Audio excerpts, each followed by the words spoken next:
இனிமே நம்ம எல்லாரும் ஒரே கேங்ஸ்டர் தானே ஒரிஜினல் வார்த்தை. அதான் ஏற்கனவே இருக்குல்ல. உங்கள் லெஜண்ட் சரோனாவில் அக்ஷய திருதியை முன்னிட்டு தங்க நகைகளுக்கு பவுனுக்கு ரூபாய் 2000 தள்ளுபடி. ஏப்ரல் 22 முதல் மே 4 வரை. எல்லாத்தையும் நொடியோட விட்டுடுது.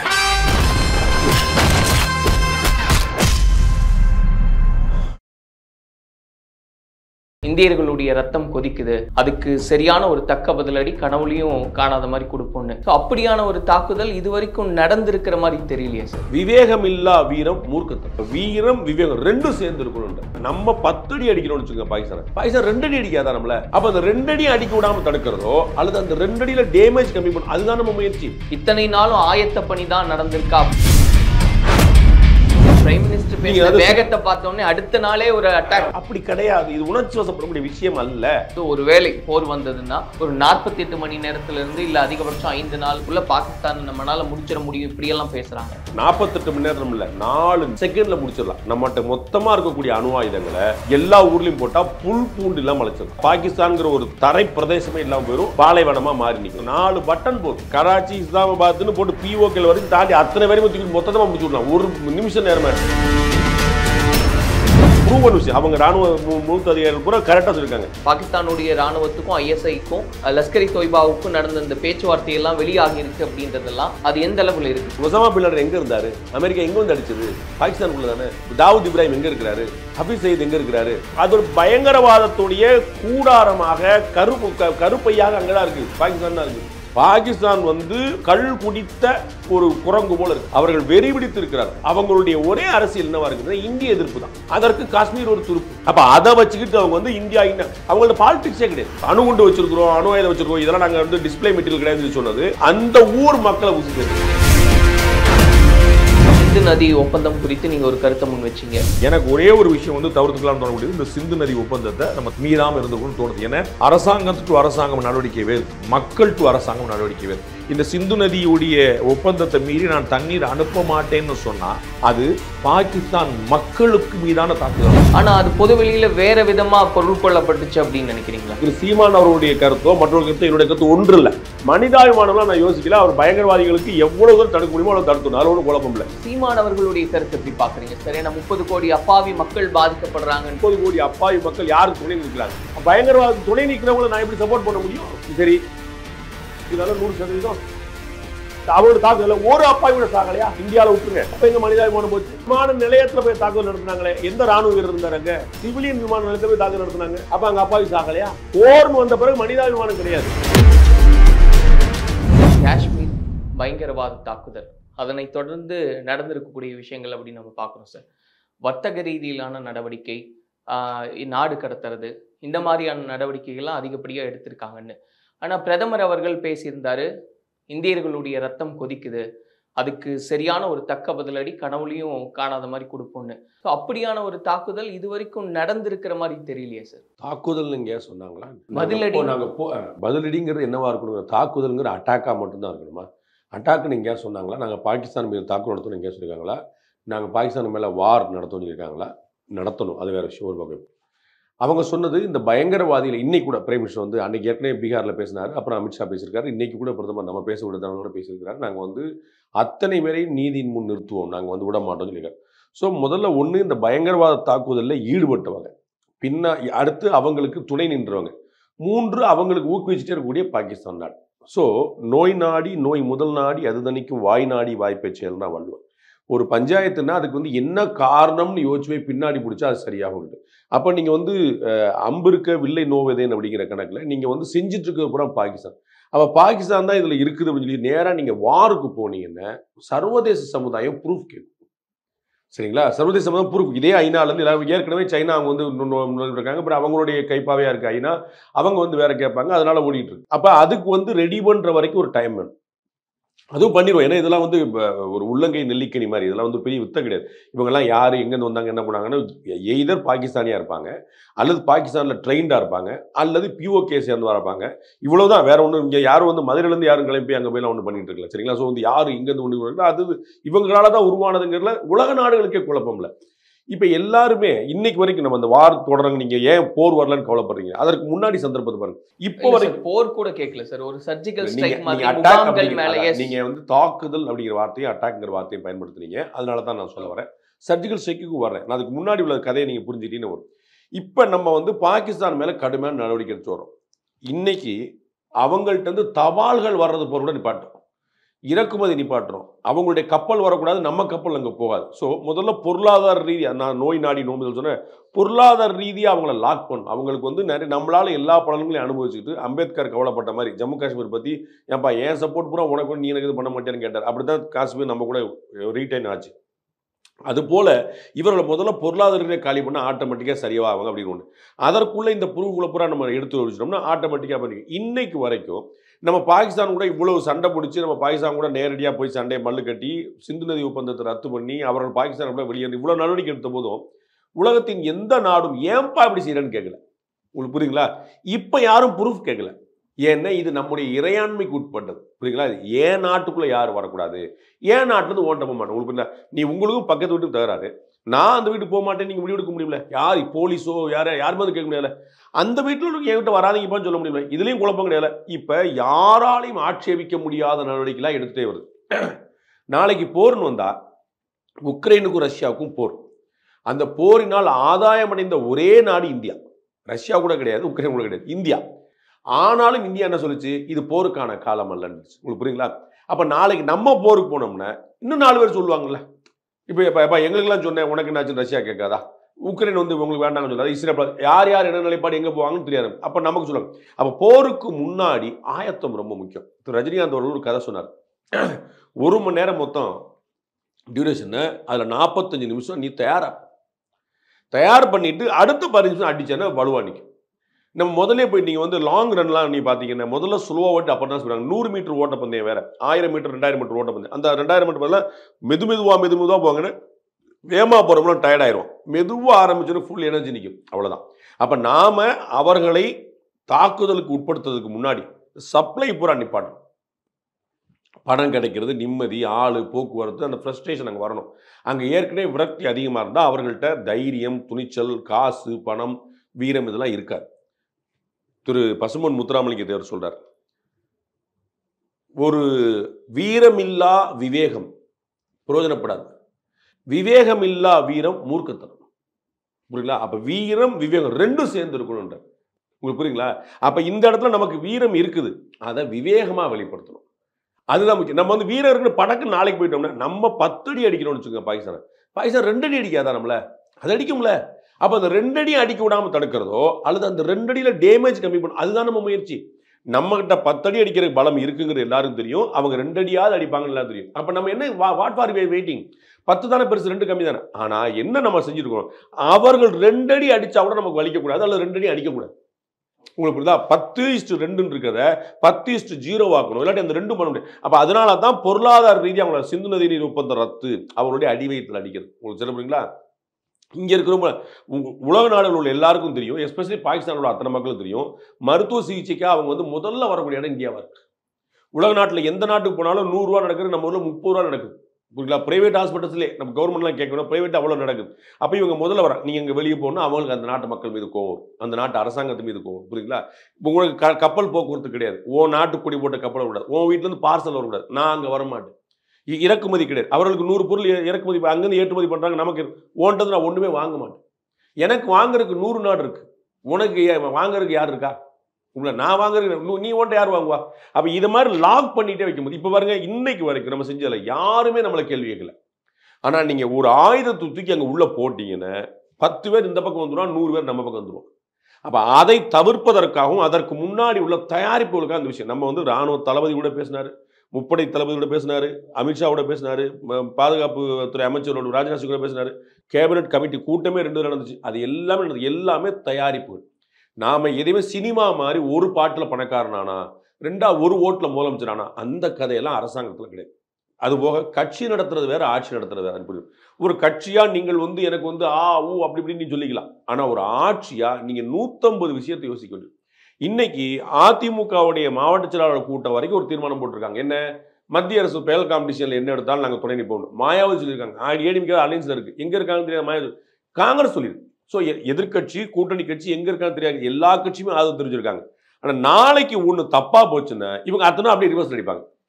புரியுங்களா? அப்ப சொந்த கட்சி, கூட்டணி கட்சி, எதிர்கட்சி, ஒட்டுமொத்த இந்திய மக்கள், பாகிஸ்தான், சர்வதேச சமுதாயம் இதுல எல்லாம் கணக்கு பண்ணி தன் வழி எறிந்து மாற்றான் வழி எறிந்து இது எல்லாத்தையும் கனெக்ட் பண்ணி செய்யணும். நம்ம எடுத்தோம் கவுத்தல் போடுறதுக்கான பைத்தியக்காரத்தனம் நம்மகிட்ட கிடையாது. Correct sir. பட் இப்போ இந்த தாக்குதல் நடந்து 22ஆம் தேதி நடந்தது, இத்தனை நாட்கள் ஆயிடுச்சு. பிரதமர் சொன்னது உண்மைதான், இந்திய மக்களுடைய ரத்தம் கொதிச்சிருக்கு. அப்படிங்கும்போது இத்தனை நாளும் ஆயத்த பணி தான் நடந்திருக்கா அப்படின்றது தான் நிறைய பேர் இன்னமும் நடக்கும். நீங்க சொல்லுங்க 22ஆம் தேதிக்கும் 3ஆம் தேதிக்கு எத்தனை நாள் சொல்லுங்க. நீங்க இத்தனை நாள் சொல்லிட்டீங்கன்னா 1500 நாளா? இல்ல சார், சொல்லுங்க எத்தனை நாள் சொல்லுங்க. பேசின நீங்க சொல்லுங்க. நம்ம பேசிக்கிட்டு தருணத்துல 11ஆவது நாள், சரிங்களா? 2 வாரம் கூட கிடையாது, 1 மாசம் கூட கிடையாது. நீங்க என்ன எதிர்பார்க்குறீங்க? சினிமா தான். நீங்க நிறைய சினிமா பார்த்து கெட்டு போறீங்க சார். பிரைம் மினிஸ்டர் பேசின வேகத்தை பார்த்தோன்னே அடுத்த நாளே ஒரு அட்டாக். ஏன்னா உங்களுக்கு தம்ப்நெயில் வேணும், உங்களுக்கு கண்டென்ட் வேணும், போர் போர் போர் நீங்க சத்தம் பண்ணணும். அதுக்கு நீங்க அவங்கள எதிர்பார்க்குறீங்க. நான் உங்களுக்கு ஏற்கனவே சொன்ன மாதிரி நம்ம 10 ராக்கெட் அடிக்கணும், அவன் 2 ராக்கெட் அடிக்க மாட்டானா? 2 ராக்கெட் அடிச்சா என் ஊர்ல 4 பேர் சாக மாட்டானா? புரியுங்களா? அது நடக்காம இருக்கணும்ல. அப்ப நீங்க என்ன சொல்வீங்க? 26 பேர் அங்க செத்து போனாங்க, இவர் சண்டை போட்டா நம்ம ஊர்ல 200 பேர் செத்து போயிட்டாங்க. புரியுதுங்களா? புரியலையா சார்? நீங்க அவங்க ஊர்ல 2000 பேர் இறந்துருவாங்க சார், நம்ம ஊர்ல 200 இறக்க மாட்டானா? அப்ப 200 லாஸ் தானே. அப்ப அந்த 200 லாஸ் ஆகாம இருக்கிறதோ, அந்த 200 செய்யறதுக்கான ஏற்பாடு இல்லாம இருக்கிறதோ, அந்த 200 20 ஆக்குறதுக்கான முயற்சி நடந்துகிட்டு இருக்கு. நீங்க ப்ரிப்பரேஷன் 11 நாள் தயாரிப்பா, போர் தாக்குதல். இது போருங்கிறது அது இன்னொரு விஷயம் பாத்துங்க. நீங்க நினைக்கிற மாதிரி இன்னைக்கான போருங்கிறது கையில கம்பு, அருவாள், வேல், சீட்டு வச்சுட்டு போய் பீரங்கி கொண்டு துப்பாக்கி கொண்டு இப்படி வச்சு போற நடக்கிற மகாபாரத ராமாயண போர்கள் இன்னைக்கு இல்ல. ரஷ்யா உக்ரைன் போர் எத்தனை நாள் நடந்துட்டு தெரியுமா? 3 வருஷமா. இஸ்ரேல் பாலஸ்தீன் போர் 2 வருஷமா. அப்படின்னு என்ன அர்த்தம்? போர் ஆரம்பிக்கிறது ஈஸி, முடிக்கிறது கஷ்டம். இப்ப ரஷ்யா சண்டை போட்டு உக்ரைனை முடிச்சிருக்கலாம்ல. சரி, பாலஸ்தீன் காசா சின்ன பகுதி தானே, ஒட்டுமொத்த பாலஸ்தீன் காசா ஸ்ட்ரிப் தானே. இஸ்ரேல் தான் பயங்கரமான ஆளாச்சு. இஸ்ரேல் காசா முடிச்சிருக்கலாம் தானே. அப்ப ஏன் இஸ்ரேலால அந்த போர் முடிக்க முடியல? ஆரம்பிச்சது யாரு? இஸ்ரேல். சரிங்களா? போர், அதாவது இவங்களுடைய பயங்கரவாத நடவடிக்கை, அதனுடைய எதிர்விளைவாக இஸ்ரேலால ஏன் போர முடிக்க முடியல? சரி, ரஷ்யா போர் ஆரம்பிச்சது. ஏன் ரஷ்யாவால போர் முடியும்? ரஷ்யா பெரிய நாடா, உக்ரைன் பெரிய நாடா? ரஷ்யா தான். ஏன் முடிக்க முடியல? யார் பலமா இருக்கா? இஸ்ரேலா பாலஸ்தீனா? பாலஸ்தீன் கிடையாது, பாலஸ்தீனா காசா ஸ்ட்ரிப்ல யார் பலமா இருக்கா? இஸ்ரேல் தான் பலமா இருக்கு. ஏன் முடிக்க முடியல? அப்ப நான் பலமா இருக்கேன், பாகிஸ்தான் பலவீனமா இருக்கு. அப்ப நான் ஆரம்பிச்சிடும், யார் முடிப்பா? அதாவது நீங்க நினைக்கிற மாதிரி சண்டை ஒண்ணு படக்குன்னு என்ன சார், ஒரு குஸ்தி கூட காணும், ஒரு சண்டை கூட காணும், ஒரு அறை கூட அறையல. அப்படி கிடையாது. இது உணர்ச்சி வசப்படக்கூடிய விஷயம் அல்ல. விவேகத்துடன் கூடிய வீரம் அது முக்கியம். எல்லா விதத்திலையும் நம்ம ஒரு தயார் நிலையில் இருக்கோம். எந்த விதத்திலையும் பாதிப்பு வரக்கூடாதுன்றதுல ஒரு முன்னெச்சரிக்கையோட வரக்கூடாது அல்லது குறைக்கணும். குறைக்கணும் அப்படின்னு. அப்போ இன்னைக்கு இந்த வான்வெளி பரப்புல அவங்களும் தடை செஞ்சிருக்காங்க அப்படின்னா ஒரு கால்குலேஷன் சொல்றாங்க. ஏர் இந்தியாவுக்கு மட்டும் இது தொடர்ந்தது அப்படின்னா 1 வருஷத்துக்கு 5000 கோடி இழப்பு வரும்னு. அப்ப அதுவுமே இழப்பு தான். ஆமா, உயிரிழப்பை விட பொருளாதார இழப்பு பரவாயில்லைங்கிறத எப்பயுமே யாரோ ஒருத்தர் போய் உனக்கு 10,000 ரூபாய் காசு வேணுமா உயிர் வேணுமான்னு கேளுங்க, அவங்க 10,000 ரூபாய் காசு வேணும்னு சொல்ல மாட்டாங்க. சரி, 10 லட்ச ரூபா வேணுமா உயிர் வேணுமா கேளுங்க, அப்பயும் உயிர். 10 கோடி ரூபாய் வேணுமா செத்து போறியான்னு கேளுங்க, அப்பயும் உயிர் தான் வேணுமாங்க. புரியுங்களா? அப்ப இயல்பான விஷயம் பொருளாதாரத்தோட உயிர் முக்கியங்கிறது. நாம பேசுற பூரா நமக்கு ஜம்மு காஷ்மீர்ல நிறைய ஒரு ஆளுக்கு 93,000 ரூபாய்க்கு மேல செலவழிச்சிருக்கோம். ஒரு ஆளுக்கு நாள்தோறும் கண்ணாபின்னாடு. இது ஆனா நம்ம எவ்வளவு உயிரிழப்போம் ஏன் பேசுறது? 26 பேர் உயிர் ஏன் பிரச்சனையா இருக்குது? நம்ம பல ஆயிரம் கோடி செலவழிச்சிருக்கோம் ஜம்மு காஷ்மீர். பொருளாதாரம் பிரச்சனை அல்ல, we can handle it. இன்னைக்கு செலவழிச்சா நாளைக்கு எடுத்துக்கலாம். சரிங்களா? அது போக ஏர் இந்தியா மற்றவங்கள்ட்ட தான் காசு வாங்குவோம். நாளைக்கு ஃபிளைட் ஏற்றிடுவாங்க. ஃபிளைட் ஏற்றுவாங்களா? ஏற்றாம போயிடுவாங்களா? நம்ம பார்க்குறோம் கும்பமேளாக்கு முதல் நாள் 300 ரூபா டிக்கெட்டா இருக்கு, மறுநாள் 3000 ரூபா டிக்கெட்டா இருக்கு, மறுநாள் 30,000 ரூபா டிக்கெட்டா இருக்கு. எப்படி மாத்துறாங்க? அது மாதிரி மாத்திரம் அவங்க ஹேண்டில் பண்ணுவாங்க. நாளைக்கு பிஓகே நம்மகிட்ட பாகிஸ்தான் நாளா உடைஞ்சா ஏன் நடக்கூடாதா? ரஷ்யா நடக்கலையா? சோவியத் யூனியன் அந்த கேள்விப்பட்டிருக்கீங்களா? யுஎஸ்எஸ்ஆர் அப்படின்னு பேர் இருந்துச்சு. இன்னைக்கு எங்க இருக்கு? யுஎஸ்எஸ்ஆர் எங்க போச்சு? அப்படி பிரிஞ்சதுதானே அத்தனை நாடுமே. கஜகஸ்தான், தஜகிஸ்தான், உக்ரைன்லாம் அப்படி புரிஞ்சதுதானே. அப்புறம் தனித்தனி நாடுலாம் மாறிடுச்சுல. அது மாதிரி நாளைக்கு பாகிஸ்தான் ஒன்றாச்சுன்னா அப்ப நம்ம வான்வெளியை பயன்படுத்திட்டு போறோம். அப்ப இன்னைக்கு தற்காலிக நட்டங்கள், இது பொருளாதார நட்டங்கள், அதை ஈடு செய்யக்கூடியது. உயிரிழப்பு தான் ஈடு செய்ய முடியாது. அப்ப நம்ம அதுதான் நம்மகிட்ட உயிரிழப்பு நடந்துருச்சு, இதுக்கு சரியான ரிவெஞ்ச் இருக்கணும். அது கூடுதலான உயிரிழப்பு நடந்துடக்கூடாது. ஏர் இந்தியாவுக்கு லாஸ் ஆகும். இந்தியன் கவர்மெண்ட் இப்ப நாம 10 தடை விதிக்கிறோம் சார் பாகிஸ்தானுக்கு. அவங்களுக்கு மட்டுமா லாஸ்? நமக்கும் தான் லாஸ். இப்ப நம்ம இறக்குமதி பண்றோம்னாலே நமக்கு தேவைதானே வாங்குறோம். நம்ம எதுக்கு இறக்குமதி? உங்க வீட்டுல சாப்பாடு வழி தான் நீங்க பக்கத்துல கேட்க போறீங்க, நம்மகிட்ட இல்லாம தானே கேட்கிறோம். அப்ப நம்ம வேற யார்ட்டையும் வாங்க முடியும். ஆனா நம்ம என்ன நினைக்கிறோம்? நம்மகிட்ட இன்னும் 110 நாடு இருக்கு வாங்குறதுக்கு. அவங்களுக்கு கொடுக்கறதுக்கு யாரும் இருக்க மாட்டாங்க. அப்போ அவங்க பாதிக்கட்டோன்னு நினைப்பாங்க. புரியுங்களா உங்களுக்கு? நம்ம அப்படின்னா ரெண்டுலையுமே கால்குலேட் பண்ணி செய்யணும். அப்போ இந்த பொருளாதார இழப்புகள் நடக்கும், தற்காலிகம், சரி பண்ண முடியும். அதை திருப்பி நம்மகிட்ட வாங்கிடுவாங்க. இந்த ஜிஎஸ்டியில் நம்ம வந்து முதல்ல கொண்டு வரும்போது ரொம்ப ஆச்சரியமாக சொன்னார் அப்போது நிதியமைச்சராக இருந்த திரு சிதம்பரம் அவர்கள். அது வந்து நீங்கள் கொடுக்க போகிறது தானே, ஒன்றும் பிரச்சனை, மக்களுக்கு எந்த பாதிப்பு, கம்பெனி தான் கட்ட போகுதுன்னார். கம்பெனி தான் கட்ட போது, மக்களுக்கு பாதிப்பு இல்லைன்னார். கம்பெனி தான் ஏன்ட்ட வசூலிச்சுட்டாங்க, அவன் எப்படி கட்டுவான்? ப்ளஸ் ஜிஎஸ்டி தான் என்கிட்ட வசூலிக்கிறான். அது அப்படி ட்ரிக்கியாக மாற்றினார் அண்ணன் சிதம்பரம் அவர்கள். அதை மாதிரி இப்போ வந்து ஏர் இந்தியாவுக்கு லாஸ் ஏற்படும், யாரும் என்ன செய்வாங்க? என்கிட்ட வாங்கிடுவாங்கல்ல, தே கேன் ஹேண்டில் இட்.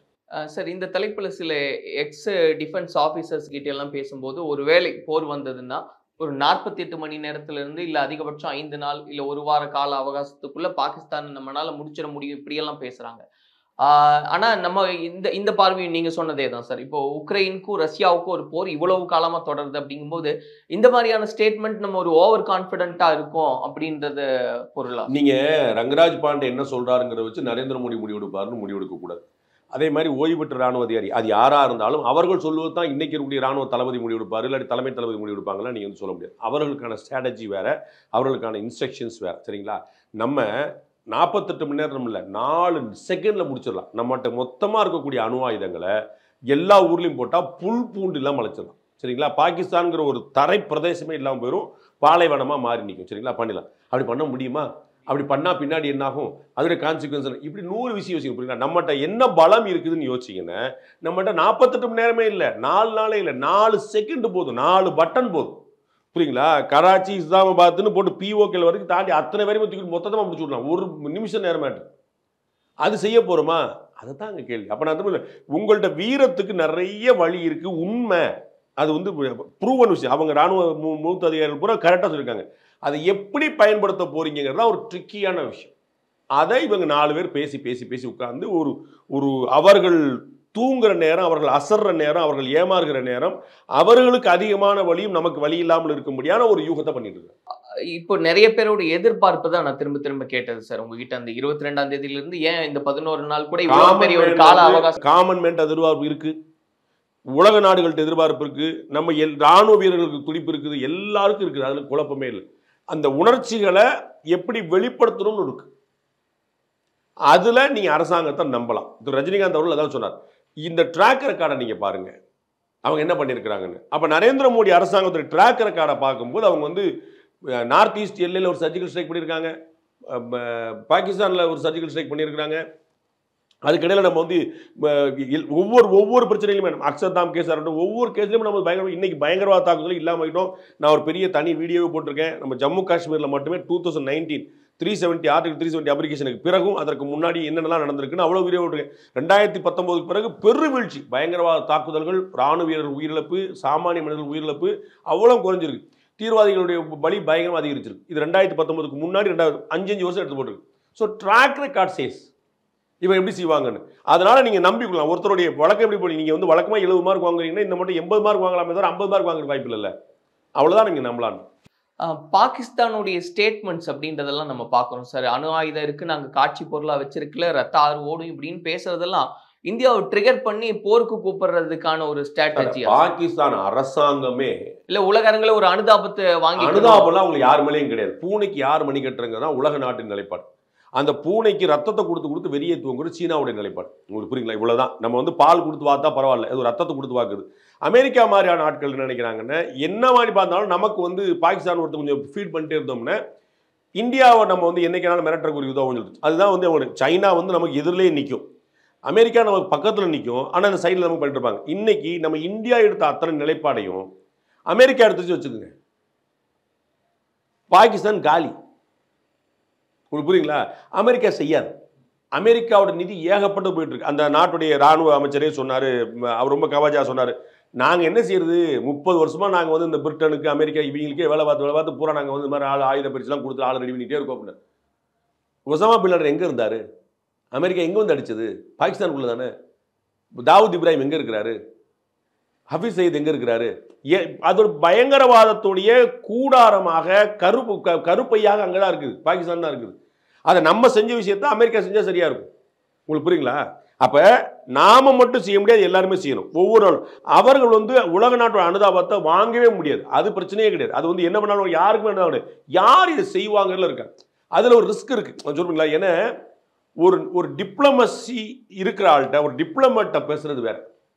ஒரு சரக்கடிச்சு ஒருத்தன் பைத்தியக்காரமாக வந்திருக்காங்கன்னா அவர்கிட்ட எவ்வளோ பெரிய ஆளாக இருந்தாலும் நம்ம டிப்ளமசிக்கு ஒரு மாஸ்டர் திரு ஜெய்சங்கர்னு வச்சுக்கோங்க, அவரை எதிர வந்து ஒரு குடியாடு போய் சல்லித்தனம் பண்ணோன்னு அவரால் பேச முடியாது. அவர் உலக நாடுகளுக்கு பூரா ராஜதந்திரத்தை கரைச்சி குடிப்பார், அவனை டீல் பண்ண முடியாது. இதுதான் பாகிஸ்தான்.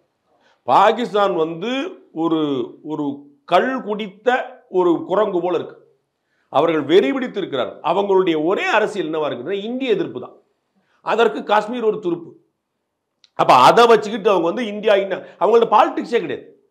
அவங்கள்ட்ட வந்து குரோத் பாலிடிக்ஸ் என்னைக்கா பேசியிருக்காங்களா? அதே இதில் வந்து இம்ரான் கான்ல இருந்து நவாஸ் ஷெரீஃப்ல 100 பேர் சொல்லியிருக்காங்க. நம்ம வந்து இப்போ ரொம்ப மூணு மாசத்துக்குள்ள நான் பார்த்தேன், அவன் வந்து நிலாவில் வந்து பள்ளம் இருக்கான்னு பார்த்துட்டு இருக்கிறான், நம்ம ரோடே வந்து நிலாவில் இருக்கிற பள்ளம் மாதிரி இருக்கு அப்படின்னு அவங்க சொல்லியிருக்காங்க. அப்போ வந்து இந்தியா வந்து எங்கேயோ போய் நிற்குது. நம்ம கூட 2 பேரும் ஒன்றா நம்ம வந்து சுதந்திரம் வாங்குறோம், சரிங்களா? நம்மளோட ஒரு நாள் முன்னாடி வாங்கினவங்க எத்தனை, ஒரு நாள் சீனியர் சுதந்திரம் வாங்கினதில்ல, நம்ம ஒரு நாள் லேட்டாக வாங்கணும். அவங்க எங்கே இருக்காங்க, நம்ம எங்கே பாருங்க. அவங்களுக்கு வேறு பாலிட்டிக்ஸே கிடையாது. அவங்க வந்து அதனால நாங்கள் வந்து அணுகுண்டு வச்சிருக்கிறோம், அணு ஆயுதம் வச்சிருக்கோம், இதெல்லாம் நாங்கள் வந்து டிஸ்பிளே மெட்டீரியல் கிடையாதுன்னு சொன்னது அந்த ஊர் மக்களை உசுப்பேற்றுருக்கு. உலக நாடுகளின் அனுதாபத்தை, அது உலக நாடு யாரும் கிடையாது, சைனா மட்டும்தான் வச்சுட்டு இருக்கு. அதுவும் அனுதாபம்லாம் கிடையாது. சைனா வந்து தூண்டி வருக்கு, நமக்கு எதிராக தூண்டி வருக்கு. ஒரு ஆள் பார்டர் நம்ம ஷேர் பண்ணுறவங்கனால பாகிஸ்தானை வந்து ஒரு ரவுடியாக வச்சுட்டே இருந்தோம், வாசலில் வச்சுருந்தோம்னா நமக்கு எதிர் வீட்டுக்கார பிரச்சனை பண்ணால் நிம்மதியாக இருக்க முடியல. உங்களுக்கு புரியல? எப்போ பார்த்தாலும் பிரச்சனை, நிம்மதியாக இருக்க முடியல. அதை தான் அதை ட்ரை பண்ணுறேன். அதுக்கு வந்து அடுத்த காரியம் பண்ணிட்டு இருக்கு. அது அமெரிக்காவுக்கு வந்து ஒரு அக்கறை நேரடியாக சைனா மாதிரி இல்லாமல் ரொம்ப மறைமுகமாக தூரத்தில் இருந்து பண்ணிட்டு நாங்கள் மனிதாபிமான நடவடிக்கைகள் அப்படிங்கிற மூலமாக நான் வந்து சைனாவில் அமெரிக்காவில் இருக்கக்கூடிய ஒரு தூதர், இந்தியாவில் இருக்கக்கூடிய அமெரிக்கா தூதர் ரொம்ப வருஷம் தினமலரில் இருந்த பிறலைக்கு வந்ததார். அப்போ நான் கேட்கவே செஞ்சேன், நீங்கள் வந்து மனிதாபிமான அடிப்படையில் பணம் கொடுக்குறேன்னு சொல்கிறீங்க, அது மனிதாபிமானம் தான் பயன்படுதாங்கிறத நீங்கள் கனெக்ட் பண்ணியிருக்கீங்களா, நீங்கள் கவலை பண்ணியிருக்கீங்களா, நீங்கள் வந்து ஃபாலோ பண்ணியிருக்கீங்களான்னு கேட்டபோது அப்புறம் அவங்க தனியாக கூப்பிட்டு யார் என்னெல்லாம் கேட்டாங்க என்ன, உங்களுக்கு புரியுங்களா? நம்ம சென்னை தூதரத்தில் வச்சு கேட்டான்னு சொல்லி ஒரு 15-20 வருஷத்துக்கு முன்னாடி நான் ரிப்போர்ட்டராக இருந்த காலத்தில். அப்போ இதுதான் இங்கே பிரச்சனை. அமெரிக்கா பயங்கரமாக பணம் சப்ளை பண்ணுது, அது இவங்க வேற அக்கௌண்ட்டில் வாங்கிக்கிறாங்க, வேற அக்கௌண்ட்டில் செஞ்சுக்கிட்டு இருக்காங்க.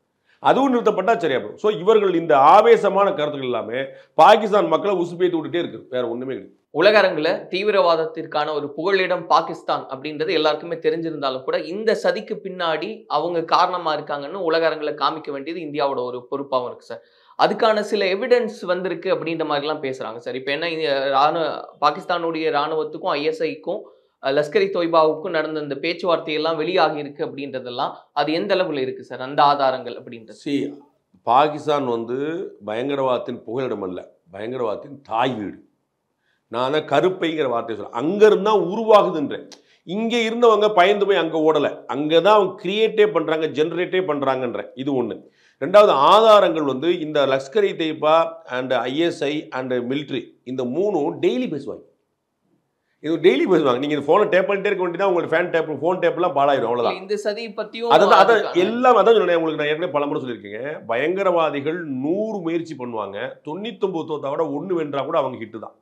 ஆனால் இராணுவமும் பாதுகாப்பு படைகளும் அரசாங்கமும் தடுக்கிறதுக்கு 100க்கு 100 ஜெயிக்கும்.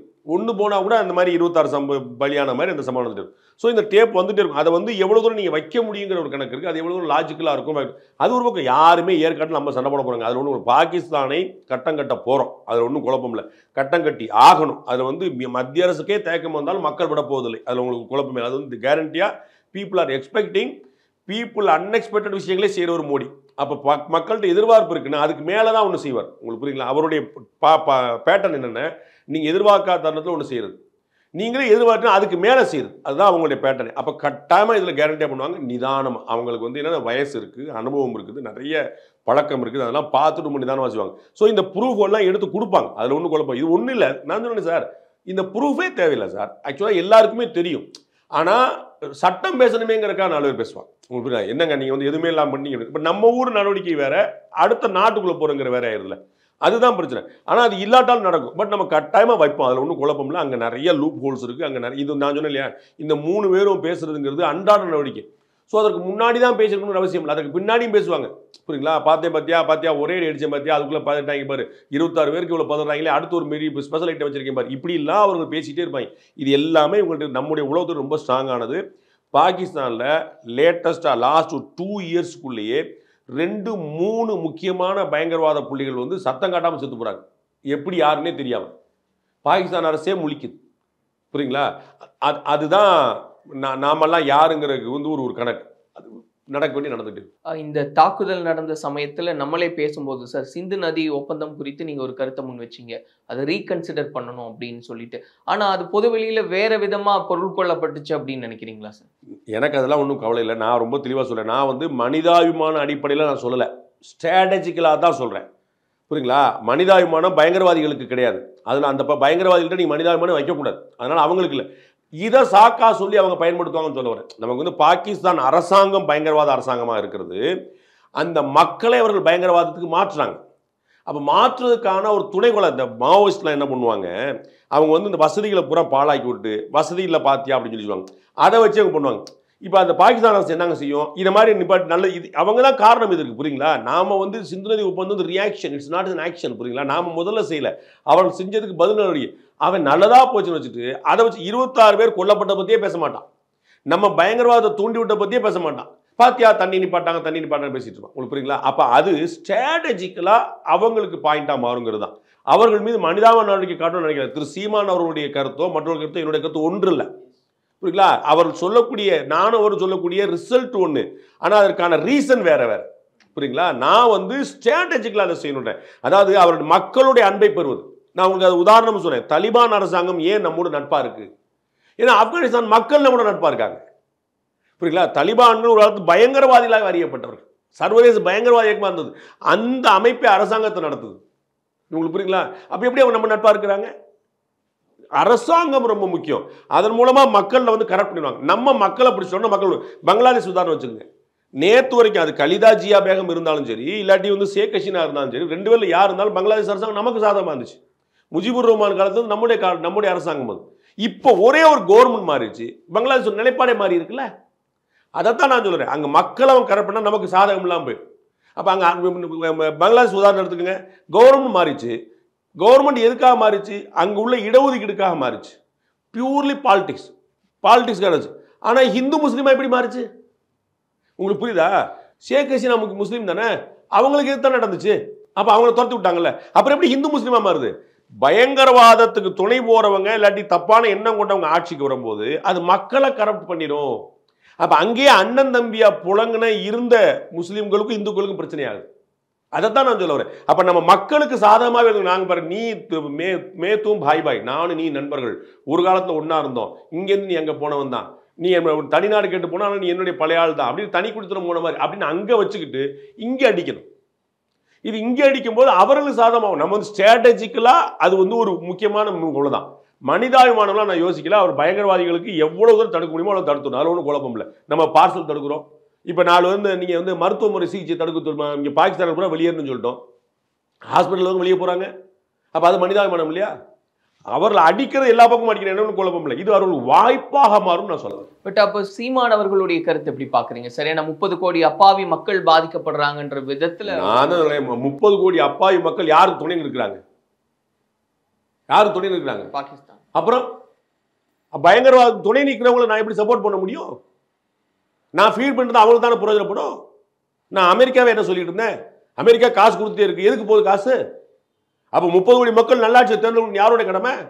அந்த நாட்டில் பயங்கரவாதம் தலை தோங்கும், வளர்ந்துக்கிட்டே போகும், மேலே போகும். கார்கில் சண்டைக்கு வருவாங்க, 2 தடவை சண்டை போருக்கு வருவாங்க, என்னை அடிச்சுட்டே இருப்பாங்க, காஷ்மீர் கால் அனுப்புவாங்க, பிஓகே ஆக்கிரமிப்பு பண்ணுவாங்க. இல்லை நான் பார்த்துட்டே இருக்க முடியுமா? அதான் அவர் மனிதாபிமானம் பேசுறாரு, நான் பேச மாட்டேன்.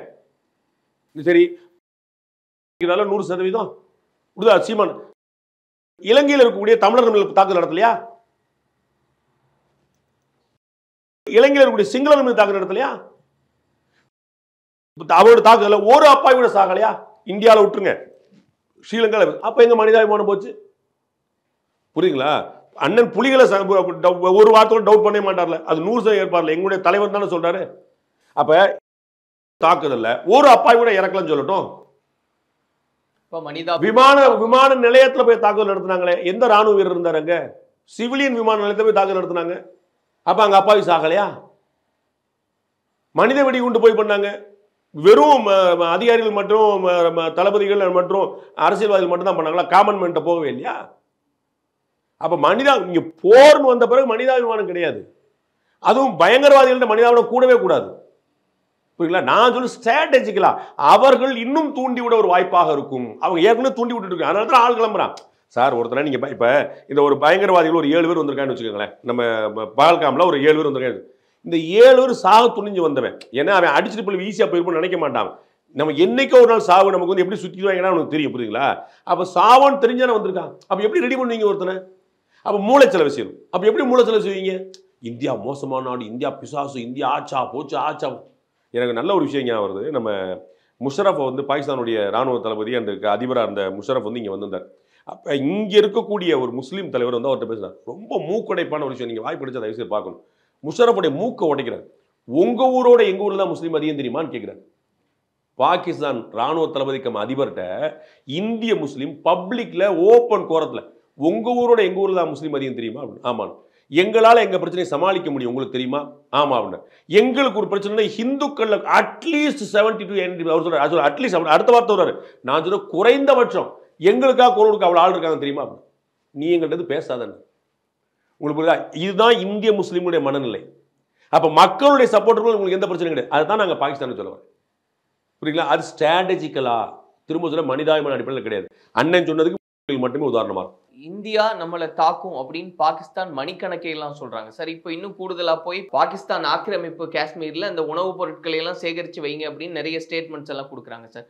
இது எல்லாமே வந்து ஆயத்தம் ஆயிட்டாங்க அப்படின்னு புரிஞ்சுக்கலாமா? போருக்கு எல்லாருமே ஆயத்தம் ஆகணும். நம்ம செயலையும் பண்ணிட்டு இருக்கோம். இல்ல அவங்களும் ஆயத்தம் ஆயிட்டாங்க. அவங்களுக்கு தெரியுமில்ல சார். அதாவது தேன் கூட்டுல கை வச்சிட்டோம், இப்படி கொட்டாம விடும். அதுல ஒண்ணு கை வச்சுட்டாங்க. அவங்களும் எதிர்பார்க்க என்னன்னு அவங்களுக்கு தெரியாது. அவங்கள நம்ம வந்து ஒரு கெஸ்ட்லேயே விட்டுருக்கோம். அவங்க வந்து அலைய விடுறது சுத்த விடுறது. புரியுங்களா? நம்ம வந்து இப்ப நீங்க எல்லாம் சொல்றீங்களா போருக்கு, அப்ப அவங்க ரெடியா இருக்க மாட்டாங்களா? அப்ப நீங்க 2வது போர்த்த இன்னும் கடுமையான அவங்க உணர்ச்சி கொந்தளிப்பு வாங்கி பதில் கிடைச்சிருவாங்கல்ல. அப்ப இது நிதானமா செய்யணுங்க தான் நம்முடைய மூவ். அப்ப தயாரிப்பு கட்டாயமா இருக்கும். நம்ம ஏரியாலையும் பண்ணிருக்கோம். நம்ம பங்கர்ஸ் எல்லாம் ரெடி பண்ணிருக்கோம். நம்ம மக்கள் இன்ஸ்ட்ரக்ஷன் கொடுத்துட்டு இருக்கோம். அங்க பூரா வந்து இதுல ஆடியோல வந்து அவங்க மக்கள் சொல்லிட்டே இருக்காங்க, பாதுகாப்பா இருங்க பத்திரமா சொல்லிட்டே இருக்காங்க. ஏன்னா அவன் வந்து எதாவது பண்ணலாம், அது ஒன்றும் குழப்பம் நம்ம பண்ணலாங்கிற மாதிரி அவனும் பண்ணலாங்கிறது. அப்ப முன் தயாரிப்பு வந்து 2 பக்கம் நடந்துட்டு. காஷ்மீர்ல பிறந்தவங்களை பாகிஸ்தானுக்கு நாடு கடத்தணும், அவங்க கிட்ட வந்து இந்தியாவினுடைய ஆதார் கார்டு இருக்கு, பாஸ்போர்ட் இருக்கு, அவங்கள சிலரை நாடு கடத்துறதுக்கு இந்தியா முயற்சி செய்துன்றதுக்கு உச்சநீதிமன்றம் இடைக்கால தடை விதிச்சிருக்காங்கன்னு. காஷ்மீர்ல பிறந்தவங்க நாடு நடத்த மாட்டாங்களே, ஏன் கடத்த போறாங்க? ஆக்கிரமிப்பு காஷ்மீர், ஆக்கிரமிப்பு காஷ்மீர்ல இருக்கிறவங்க இன்னைக்கு அவங்க பாகிஸ்தான் நம்மளுடைய ஓட்டர்ஸ் கிடையாது. இங்க அங்கிருந்து இங்க வந்தாங்க நம்ம கொடுப்போம். நம்ம இன்னைக்கு வந்து அது பாகிஸ்தானை தான் ட்ரீட் பண்ணுவாங்க.